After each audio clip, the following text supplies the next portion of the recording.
Okay, we got a busy morning of performance. Now, it wouldn't look like that in the actual movements of stocks, but there's a lot of moving parts in these markets, and it probably starts with the fact that we've been trading around all-time highs. Now, we have seen jobs reports on both sides of the border, but I want to dive deeper into the U.S. jobs report, which was stronger than expected, immediately changed the expectations for what we'll see in terms of interest rates in the U.S. this year. But remember, at the start of this year, there was a big expectation we'd see plenty of rate cuts, and yet the market has rallied in big ways. So for more on what's going on, we're joined by Bob Iaccino. He's co-founder and chief market strategist at Path Trading Partners. Bob, it's great to have you with us. Let's just start with how much of the market is thinking about the latest jobs figures. What's your assessment of that?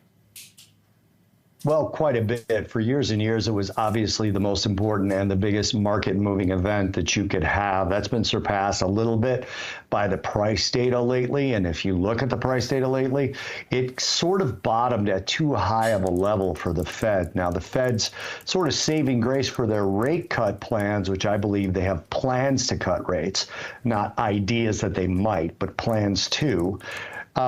The jobs have not cooperated, and they said that if they saw a little bit more slack in the labor market, and I'm paraphrasing, of course, John, but it would be appropriate to begin cutting rates. And the market, as you mentioned, had priced in as many as 6 in 2024. Now, next week, we're halfway through the year in terms of Fed meetings, and they've done none.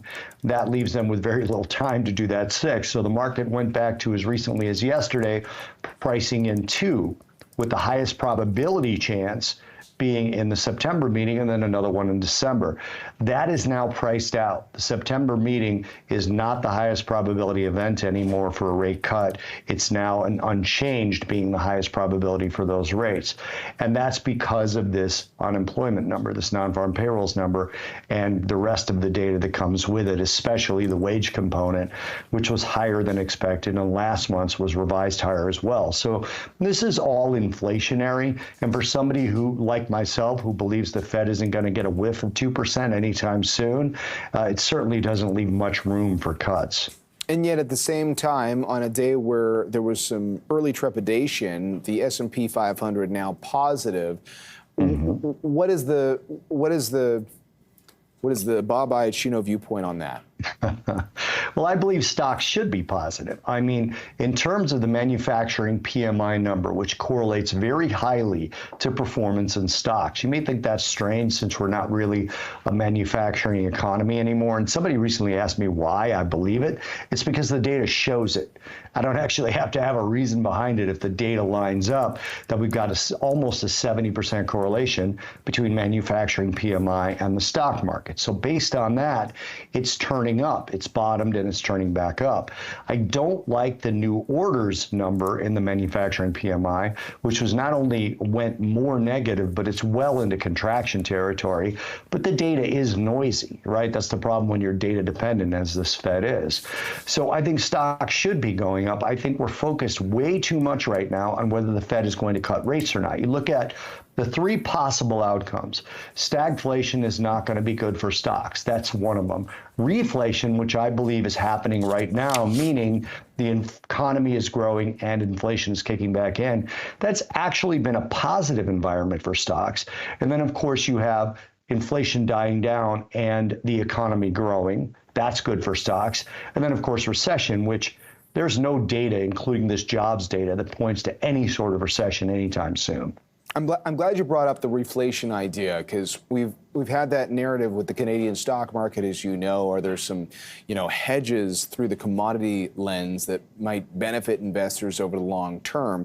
But you're looking at some individual stocks just to give people a sort of a sense on how they might think about the inflation thesis that you're highlighting right now. I want to go through a few of them, starting with a name that we don't really talk about as much. It's in the coffee-related sector. Tell us a little bit more about that one. Well, number one, I'm looking at Dutch Brothers Coffee, which is BROS as the symbol. Actually, I have to give credit. It was alerted to me by Mike Singleton from Invictus Research. And I really love the way the chart is setting up. Came close to making new highs and then continued higher from there. And if you think about what's happening in the cocoa market, yeah, it's not the same market, but they're related. Coffee and cocoa correlate very highly. Now, I missed the cocoa move, and I don't really want to do coffee commodities directly because they're not as liquid as I would normally like. So a company like this with a strong chart and a strong propensity to behave as the underlying commodity does, I really like this stock. By the way, really quick on Canada, I think the Bank of Canada made a mistake with this particular rate cut, but more so with signaling more rate cuts because they had two consecutive 2.4% inflation readings, and the last one was 2.6. So they may have bottomed too high as well. But anyway, back to the commodity story. Because I believe in reflation, commodities are going to benefit from that. So the stocks I'm looking at tend to have sort of a commodity slant to them. Okay, and then another one tied to gold, which is getting a lot of attention today, obviously, but Newmont Mining is a name that you're watching as well. Yes, and I caught the gold move in commodities. I bought gold in November of 2022. I have not bought Newmont Mining yet because I want to see it break out more, but mining stocks and gold do not correlate perfectly. I'm talking a lot about correlations, but they don't. Generally, the stocks pick up later and fall later. So gold is going through a little bit of a weak spot in what's been a very bullish trend. And Newmont Mining is off a little bit from its highs, but it's not suffering. And I believe gold is going to kick back in and go higher again. So I actually want to be in the stock, not the commodity, or maybe both is probably a better way of saying it. So Newmont Mining is mainly a gold miner. They do some copper. They do some silver. I want to be exposed to those as well. But I really like this because of their gold exposure. I think gold's going to continue to ramp up, especially with central banks cutting. Okay, and staying on the mining theme, Hecla's another one you're watching. Yeah, symbol HL, very uncovered stock in terms of analysts.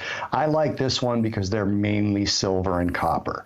And I actually want to have exposure to those two sectors. And if I'm not actually playing, for example, the futures markets or the ETFs, which I don't really like in this situation, you look at a company like this, very heavy in silver, very heavy in copper. And if you look at the last 30, 90, 120, and 160-day correlations, silver actually correlates more to copper than to gold recently, and that's a change. And that's because silver is starting to trade more like the commodity that it most likely is more like than the currency that it used to be, along with gold. So the correlation's gone more toward copper, and I think copper is going to recover, and I think silver is going to follow it.